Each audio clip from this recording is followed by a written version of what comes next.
우리는 어제 본문 말씀을 통하여서 이스라엘 예루살렘 성과 그 성을 채우고 있었던 하나님의 백성들의 실체를 하나님의 시각으로 바라보았습니다. 에스겔과 그리고 에스겔을 통하여서 우리는 이스라엘 백성들의 실체를 바라보았다는 것이죠. 이제 그 실체를 바라보게 하신 하나님이 그 이스라엘 백성들을 심판하신다라고 말씀하시면서 그 심판의 실체를 하나님의 시각으로 바라보게 하시는 장면이 바로 오늘 본문 말씀입니다. 하나님께서 심판하시는 그 심판을 하나님의 시각, 영적인 시각으로 바라보게 하는 것이 바로 오늘 본문 말씀이라는 것입니다.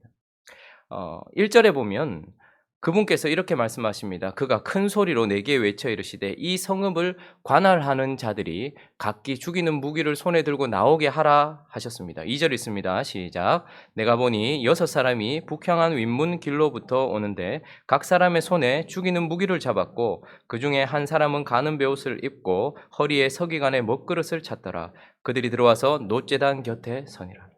자, 역사적으로 말한다면 그들을 심판했던 무기 그리고 그들을 심판했던 자들은 바로 바벨론이라는 나라의 백성들이었습니다. 바벨론이라는 나라가 군대를 이끌고 들어와서 사실 이스라엘을 쳤지만 그러나 영적인 시각, 하나님의 시각으로 봤을 때는 그것은 역사적으로는 바벨론과 그의 칼이었지만 사실 영적으로는 하나님의 천사들에 의하여서 심판이 시작되었다라는 것을 보게 됩니다. 그러므로 바벨론의 칼은 영적인 시각으로 바라봤을 때는 하나님의 정의와 공의의 칼이었다라는 것을 바라보게 하는 것이죠. 뿐만 아니라 3절을 한번 또 읽어볼까요? 시작. 그룹에 머물러 있던 이스라엘 하나님의 영광이 성전 문지방에 이르더니. 자, 여기까지. 역사적으로 볼 때에는 그들의 심판은 바벨론이라는 군대가 쳐들어옴으로 바벨론이 가까이 다가옴으로 말미암아 그 심판이 시작된 것 같았지만 그러나 영적인 시각으로 봤을 때 지금 에스겔이 느낀 것이 있었는데 무엇인가 하니까 그룹에 머물러 있던 이스라엘 하나님의 영광, 그 영광은 언제나 지성소, 성전 가장 깊은 곳에 임재해 있었는데 그런데 놀랍게도 그 영광이 어떻게 해요? 성전 어디요? 문지방. 무슨 말입니까? 지성소에 임재하고 계셨던 하나님이 이제 성전에서 나오고 계시다 이 말입니다. 그러니까 역사적으로 바라봤을 때는 바벨론이라는 군대가 다가옴으로 말미암아 심판이 시작된 것 같았는데 영적인 시각으로 바라보니 사실은 하나님이 그들을 떠나심으로 말미암아서 심판이 시작되고 있다라는 것을 보게 되는 것이죠. 이렇듯 하나님의 시각에서 이 심판을 바라보게 하시면서 이제 이 심판 속에서 이 심판을 바라보는 우리에게 그 심판 속에 무엇이 있는가를 알게 하시는데 첫 번째 그분의 심판 속에는 바로 공의가 있다. 공의만이 있다. 공의의 심판이다라는 것을 보여주고 있습니다. 자, 5절, 6절 읽어보겠습니다. 시작. 그들에 대하여 내 귀에 이르시되 너희는 그를 따라 성읍 중에 다니며 불쌍히 여기지 말며 긍휼을 베푸지 말고 쳐서 늙은 자와 젊은 자와 처녀와 어린아이와 여자를 다 죽이되 이마에 표 있는 자에게는 가까이 하지 말라. 내 성소에서 시작할지니라 하시매 그들이 성전 앞에 있는 늙은 자로부터 시작하더라. 그들에 대하여 6 천사들 죽이는 무기를 들고 있는 심판의 대행자들에게 이르시되 불쌍히 여기지 말며 긍휼을 베풀지 말아라. 하나님의 심판이 시작된 그때에 하나님께서 자비와 긍휼을 제거하신다라는 것을 보게 됩니다. 불쌍히 여기지 말며 긍휼을 베풀지 말라라는 이 하나님의 심판은 무자비한 심판이다라는 것을 말하는 것이 아닙니다. 이 심판은 우리의 인생 가운데는 하나님의 공의보다는 사실 은혜와 긍휼이 훨씬 많습니다. 그런데 이 심판에서 이제 하나님은 우리에게 베풀어 주시던 하나님의 은혜, 우리에게 임해 있었던 하나님의 긍휼하심, 이 모든 자비하심이 싸그리 제거되고 그래서 10절은 이렇게 말합니다. 그러므로 내가 그들을 불쌍히 여기지 아니하며 긍휼을 베풀지 아니하고 뭐라고요? 그들의 행위대로 그들의 머리에 갚으리라. 즉 불쌍히 여기지 아니하고 긍휼히 여기지 않는다는 것은 무자비하게 심판하시겠다라는 것이 아니라 하나님의 자비를 싹 제거한 채 우리가 행한 행동대로 우리의 행위대로 갚으시는 하나님의 공의의 심판이다라는 것입니다. 그러므로 늙은 자나 젊은 자나 누구도 핑계할 수 없고 처녀나 어린아이와 여자나 아무 상관없이 자신이 한 어린아이라다 할지라도 그가 행한 행동대로 여자라 할지라도 늙은이라 할지라도 젊은이라 할지라도 어떠한 아무런 핑계거리가 없이 그가 행한 행동대로 하나님께서 그 행위대로 갚으시는 공의의 심판이다라는 것을 보게 되는 것입니다. 하나님의 심판 속에서 우리는 지금까지 보지 못했던 하나님의 공의를 보게 된다라는 것입니다. 어떤 인생들을 바라볼 때마다 우리는 그런 생각이 들 수 있어요. 왜 저 사람은 저렇게 잘 나가지? 왜 저 사람은 하나님의 공의가 없는 것 같지? 왜 저 사람에게는 하나님께서 아무 일도 행하지 않는 것 같지? 라고 생각하겠지만 우리는 반드시 최후 심판 때에나 혹은 그의 인생 가운데서 하나님이 심판을 시작하시면 하나님이 지금까지 베풀고 있었던 모든 자비들이 제거된 그의 행위대로 갚으시는 하나님의 공의를 보게 된다라는 것입니다. 그리고 또 이 심판이 왜 공의로운가? 그것은 보면 6절 후반절에 보니까 이 심판이 어디서부터 시작되는 것입니까? 저기 셋째 줄에 보니까 어디에서? 내 성소에서 시작할지니라 하심에 그들이 성전 앞에 있는 누구요? 늙은 자들로부터. 하나님께서 만약 이스라엘을 심판하시고 예루살렘 성을 심판하신다면 어디서부터 하셔야 되겠습니까? 가장 은혜가 많았던, 하나님이 임재하시며 가장 거룩하고 깨끗해야 했던, 그래서 하나님의 임재의 은혜를 가장 많이 누렸던 그 성소에서, 우리가 어제 본문을 통해서 봤지만 한 25명 가량이 그곳에서 태양신을 향하여 동쪽으로 예배하는 것을 보았습니다. 아마 그들은 하나님의 은혜를 가장 많이 입었던 사람이었을 것이고 하나님의 긍휼을 가장 많이 경험했던 사람이었을 것입니다. 그런데 하나님께서 심판을 시작하실 때 이제 어디서부터 하는 것입니까? 가장 하나님의 은혜가 있었고 가장 하나님을 진노했던 그 성전에서부터 시작하여서 그곳에서 가장 은혜를 많이 입은 사람들로부터, 그 제사장들로부터 심판이 시작된다라는 것을 보게 됩니다. 우리는 하나님의 심판에서 은혜와 사랑이 제거된 하나님의 공의의 심판을 보게 될 것이고, 하나님께서 그 행위대로 갚으시면서 성소의 늙은이로부터 시작하여서 하나님의 심판이 공의롭게 진행된다는 것을 우리가 보게 된다는 것입니다. 또 하나 이 심판 속에서 우리가 보게 되는 것은 또한 이 심판은 사랑의 심판이다라는 것을 또한 보게 됩니다. 자, 4절 말씀 한번 읽어주시겠습니까? 4절 시작. 너는 예루살렘 성읍 중에 순행하여 그 가운데서 행하는 모든 가증한 일로 말미암아 탄식하며 우는 자의 이마에 표를 그리라 하시고. 자, 2절에 보면 6사람이, 그러니까 천사겠죠, 죽이는 무기를 가지고 왔는데 6명 중에 1명인지 아니면 6명 사이에 또 다른 1명인지 7째 천사인지는 몰라도 가는 베옷을 입고 있는, 하얀 옷을 입고서 서기관에 먹그릇을 차고 있는 사람이 있었습니다. 천사가 있었습니다. 지금 죽이는 천사들이 무기를 들고 있는데 그 가운데 이제 칼보다 더 무서운, 칼보다 더 강력한 붓을 들고 있는 한 천사를 통해서 하나님께서 예루살렘 성중을 순행해봐라. 죽이는 심판을 시작하기 전에 예루살렘 성전을 순행해봐라. 그리고 그 가운데 우는 자가 있거든. 이마에 뭐를 하라는 거예요? 표를 그려라 라고 말합니다. 여기서 말하는 표는 히브리어 마지막 알파벳 타우, 그러니까 타우라는 표를 이렇게 하는 거예요. 근데 이 타우는 고어 히브리어에는 보면 마치 영어로 말하면 이렇게 소문자 T처럼 이렇게 보입니다. 그런데 그 표시는 사실은 약간 기울어져 있어서 십자가 모양인 것입니다. 이 타우는. 그러니 달리 말씀하시는 것이 아니라 하나님께서 하나님이 선택한 백성들을 심판을 시작하기 전에 십자가에 표를 하라라는 것이죠. 출애굽할 때에 피를 묻혀서 그 피가 있는 곳은 넘어가게 하셨던 것처럼 좀 더 우리에게 이제 하나님의 은혜를 좀 더 보여주시면서 표를 한, 타우의 표가 있는, 이마마다 십자가의 흔적이 있는 자들은 그 심판에서 제외해 주시는 하나님의 사랑이 또한 이 심판 가운데서 보여지고 있는 것입니다. 왜 또한 이 심판이 사랑의 심판입니까? 그들을, 자, 아까는 정의와, 그러니까 하나님의 은혜와 사랑이 제거된 공의의 심판이기도 하지만 이 심판은 또한 하나님의 의인들은 제거되고 행해지는 심판이라는 것이죠.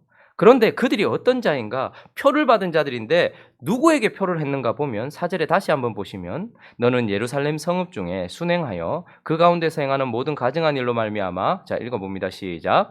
탄식하며 우는 자의 이마에 표를 그리라. 자, 표가 있는 사람들이 있어요. 그런데 그 사람들은 다른 사람들과 뭐가 다른가? 딱 한 가지만 달라요.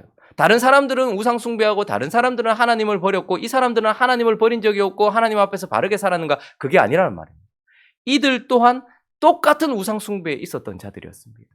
이들 또한 하나님을 떠났던 자들이었어요. 그런데 하나님이 역사하심으로 말미암아서 그들 가운데 하나님 앞에서 하나님을 떠나버렸던 자신의 인생에 대하여 탄식하며 울며 회개하게 된 자들, 죄를 짓지 않았던 자들이 아니라 죄를 지었지만 하나님 앞에 돌아오기 위하여서 탄식하며 울고 있는 자들, 그리고 자기와 같이 죄를 짓고 있는 자들을 향하여 울며 함께 회개하고 있는 자들, 그런 자들이라고 말씀하고 있는 것입니다.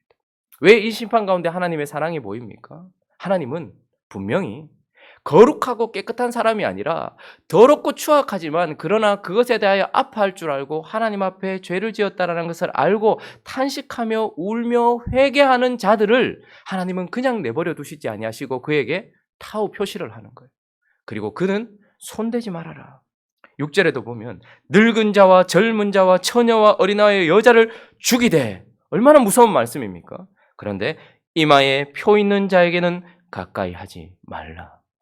하나님은 공의의 심판을 행하시는 하나님이기도 하지만 하나님은 울며 회개하며 하나님께 매어 달리는 자를 버리시지 않는 사랑의 심판을 또한 행하고 계시는 하나님이다라는 것을 보게 되는 것입니다.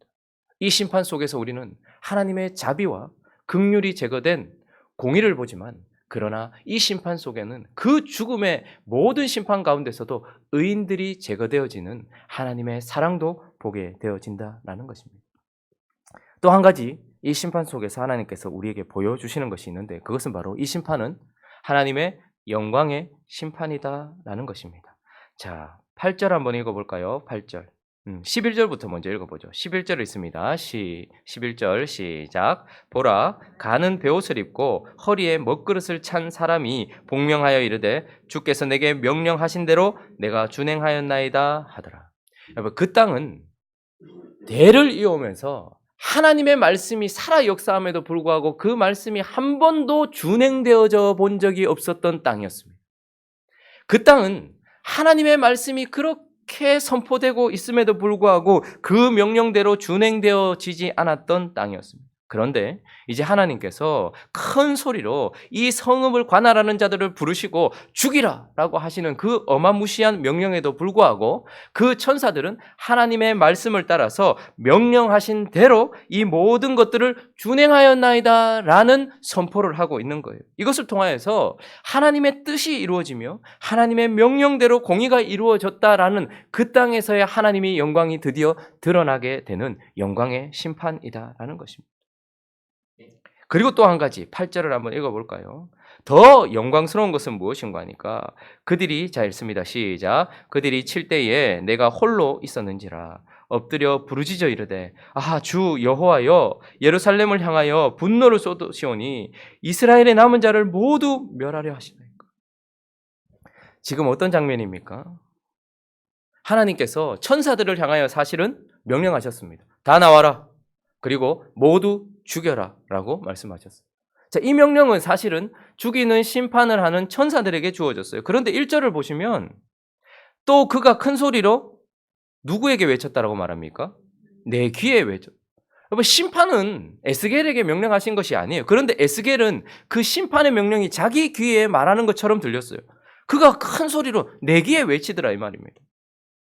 그리고 5절도 보시면 그들에 대하여 내 귀에 이르시되, 하나님의 명령은 사실은 죽이는 심판을 대행하고 있는 천사들을 향하여서 선포되었지만, 그러나 그 소리를 누가 자기에게 하는 것처럼 들었다는 거예요. 에스겔이 들었다는 거예요. 그리고 난 이후에 이제 그들이 치기 시작했습니다. 성읍에는 죽이는 무기를 들고 있는 천사들이 사람들을 심판하고 있었어요. 비명 소리와 죽어가는 사람들의 소리와 핏소리가 땅을 진동시켰습니다. 그런데 그때에 그가 홀로 남아 있는데 뭐라고 합니까? 엎드려 부르짖어 이르되 주 여호와여 예루살렘을 향하여 분노를 쏟으시오니 이스라엘의 남은 자를 모두 멸하려 하시나이까. 지금 그 땅에서 하나님의 심판 앞에서 하나님의 백성들을 불쌍히 여기며 울고 있는 하나님의 마음을 닮은 하나님의 형상이 그곳에 서 있다라는 것을 우리는 보게 되는 것입니다. 어제 우리가 본문을 통해서 보았지만 여기는 바벨론 땅도 아니고 가나안 땅도 아니고 이집트 땅도 아닌데 북문, 사람들이 가장 많이 드나드는 이스라엘 백성들이 살고 있는 예루살렘 성을 들어가는 그 입구에 우상이 서 있었단 말입니다. 우상이 서 있다는 말은 무엇입니까? 그 아세라가 상징하는 이 땅은 여호와의 거룩을 추구하는 땅이 아니라 아세라의 풍요를 추구하는 땅입니다라는 것을 드러내는 아주 수치스러운 하나님 앞에 질투를 일으키는 그런 죄악의 땅이었어요. 하나님이 에덴 동산은 나의 땅이다라는 것을 그 영역을 표시하기 위해서 하나님의 형상을 세우신다. 어제 말씀을 나누었죠. 일본이 우리나라를 점령하고 나서 이 땅은 이제 대한민국의 땅이 아니라 조선이 아니라 이 땅은 이제 대일본의 땅이다라는 것을 표시하기 위해서 그곳에 총독부를 세우고 일장기를 높이 들었던 것처럼 하나님은 언제나 자기의 땅의 영역을 표시하는 자신의 형상을 세운단 말입니다. 그런데 그 땅은 모두 다 아세라를 섬기고 가나안 땅에 있는 신이죠. 이집트에 있는 곤충들을 섬기고 이집트의 우상을 섬기죠. 바벨론 담무스를 섬기고 있죠. 태양신을 섬기고 있는 것처럼 보였는데 심판이 이루어지고 있는 그 순간에 하나님의 마음을 품고서 하나님의 백성을 향하여 울고 있는 하나님의 형상이 그 가운데 우뚝 서 있는 것을 하나님은 보게 하십니다. 그러나 이것이 더 하나님께 영광스러운 것은 단순히 사람들의 생명을 귀히 여기는 하나님의 백성들의 생명을 귀히 여기는 마음 정도가 아니라 그가 지금 뭐라고 부르짖는 거 하니까 예루살렘을 향하여 분노를 쏟으시오니 이스라엘의 남은 자 모두를 멸하려 하시나이까. 남은 자 사상에 대해서 우리가 예레미야를 살피면서 우리가 나누었죠. 그들은 하나님의 심판은 어찌할 수 없다. 그러나 약속은 어떻게 된 것입니까? 하나님, 이스라엘 백성들이 하나님의 백성들이 하나님을 버렸습니다. 그래서 우리는 심판을 어찌할 수 없지만 그러나 한 가지 하나님 그러나 우리의 백성이 우리의 하나님이 되어주시고 우리는 하나님의 백성이 되고 하나님은 영원히 우리와 함께 하시겠다고 하신 그 하나님의 변함없는 약속은 어떻게 되는 것입니까? 라는 그 질문 앞에 하나님은 남은 자가 있다라고 말씀하셨어요. 내가 분명히 남은 자가 있고 그 남은 자들을 통하여서 너희를 회복시키실 것이며 뿐만 아니라 그 남은 자를 통해서 내가 처음부터 계획했던 열방 전체를 회복할 것이다. 그런데 그가 듣기에 이스라엘의 남은 자까지 모두 죽어가는 것 같은 이 상황 속에서 이렇게 하시면 하나님의 영광은 어떻게 되며 이렇게 하시면 남은 자까지 다 하나님께서 죽이시면 하나님이 처음 계획하셨던 그 하나님께서 열방에 복을 주시겠다고 하신 그 하나님의 약속은 어떻게 되는 것이며 하나님의 영광은 어떻게 되는 것입니까? 왜 이집트에서 우리를 끌어내셨습니까? 우리에게 복 주시고 왜 우리를 열방 가운데 두셨습니까? 우리를 통해서 열방을 회복시키려고 그렇게 하신 것 아닙니까? 그런데 하나님 우리를 다 죽이신다면 우리도 끝나는 것뿐만 아니라 하나님의 계획도 끝나고 하나님의 영광도 끝나고 하나님의 모든 것들도 다 끝나는 것 아닙니까? 이것은 마치 모세가 출애굽한 이스라엘 백성들이 하나님 앞에 범죄했을 때 하나님이 싹 쓸어버리고 너로부터 다시 시작하자라고 말했던 그 순간 모세가 엎드려서 이들을 다 죽이시려거든 나를 내 이름을 생명책에서 지워주십시오. 왜? 이렇게 한다면 하나님의 영광이 어떻게 되겠습니까? 이집트도 다 보고 있고 가나안도 다 보고 있는데 사람들이 뭐라 하겠습니까? 아, 여호와는 능력이 없어서 자기 백성들을 끌어내고 난 이후에 결국은 광야에서 다 죽이셨다. 하나님의 영광은 어떻게 되겠습니까? 라고 말하며 사람들의 생명을 향하여 귀한 마음을 가지고 있을 뿐만 아니라 하나님의 영광을 마음에 놓고 있는 한 사람 에스겔이 거기에 엎드려 있는 것을 보게 되는 것입니다. 그 땅은 390년 40년 그래서 390일 동안 모로 누워서 심판을 받아야 되고 40일 동안 모로 누워서 심판을 받아야 될 하나님에 대하여 아무도 신경 쓰지 않는 땅인 것 같았는데 심판이 시작되는 그 순간에 하나님의 명령대로 준행되면서 하나님의 영광이 드러나는 장소가 되었고 뿐만 아니라 그곳에 엎드려서 하나님의 백성을 불쌍히 여기며 중보하며 울고 있는 한 사람이 그 하나님의 형상, 하나님께서 그렇게 보기 원하셨던 하나님의 마음을 품은 하나님의 형상이 하나님의 성에 엎드려 있다는 것, 그리고 하나님의 영광을 마음에 품고서 하나님 이렇게 하시면 하나님의 이름이 땅에 떨어집니다. 하나님의 영광이 땅에 떨어집니다. 라고 그 하나님의 영광을 마음에 품고서 울고 있는 하나님의 형상이 거기 서 있는 것을 보게 되는 것입니다. 말씀을 정리합니다. 우리는 구원의 현장 가운데서 하나님의 공의와 하나님의 사랑과 하나님의 영광을 보게 됩니다. 우리의 구원이 시작된 그 십자가에 하나님의 공의가 살아 불타고 있는 것을 보게 됩니다. 이렇게까지 하셔야 됩니까? 아들을 이렇게까지 하셔야 됩니까? 그러나 거기에서는 하나님의 모든 자비와 은혜가 제거되고 하나님의 공의만 불타고 있는 공의의 심판을 우리가 보게 됩니다. 그러나 그 가운데는 하나님의 백성에게 하셨던 약속을 이루기 위하여 우리를 사랑하시는 하나님의 사랑 때문에 십자가에서 그 아들이 내려오지 않고 끝까지 자기의 영혼을 바치며 우리를 구원하시려고 하는 하나님의 사랑이 불타고 있습니다. 그리고 그것으로 말미암아 우리가 하나님의 백성이 되게 하는 하나님의 영광, 하나님의 백성들이 살아 역사하게 되는 하나님의 영광이 복음이 그리고 구원이 이루어지는 자리에서 보게 됩니다. 그러나 동일하게 하나님의 심판이 지금 집행되고 있는 현장 가운데서도 우리는 똑같은 하나님의 공의와 하나님의 사랑과 하나님의 영광을 보게 되는 것입니다. 오늘 이 아침에 하나님의 시각으로 우리 자신을 바라보았다면 오늘 이 아침에 하나님의 시각으로 심판을 바라보면서 우리가 해야 될 것은 무엇일까요? 하나님의 심판은 그저 무자비한 심판이 아니라 공의의 심판이다.